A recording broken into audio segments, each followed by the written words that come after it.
যতই সময় গড়াচ্ছে অবনতি হচ্ছে কেনিয়ার বন্যা পরিস্থিতির। এমন ভয়াবহ পরিস্থিতির শিকার আগে কখনোই হয়নি পূর্ব আফ্রিকার এ দেশটির বাসিন্দারা।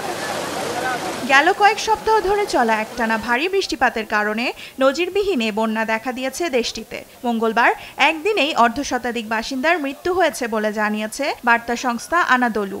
এখনও নিখোঁজ রয়েছেন শতাধিক। ভয়াবহ এ বন্যায় এরই মধ্যে মৃতের সংখ্যা ছাড়িয়েছে 150।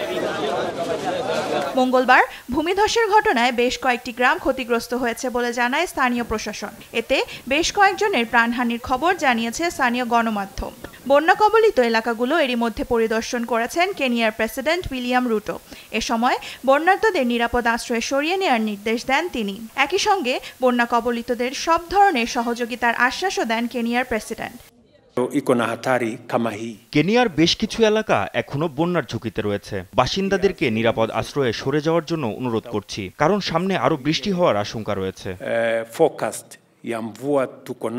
বন্যার কারণে এরই মধ্যে রাজধানী নাইরোবি ও উত্তর পশ্চিমাঞ্চলীয় মাই মাহিউ অঞ্চলের 30,000-এর বেশি পরিবার বাস্তুচ্যুত হয়েছে।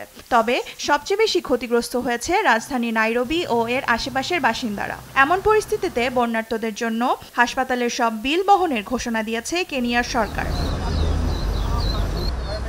গেল কয়েকদিনের একটানা ভারী বৃষ্টিপাতে নদীর পানির উচ্চতা বেড়ে গিয়ে নিকটবর্তী একটি বাঁধ ভেঙে যাওয়ায় বন্যা পরিস্থিতির আরও অবনতি হয়েছে।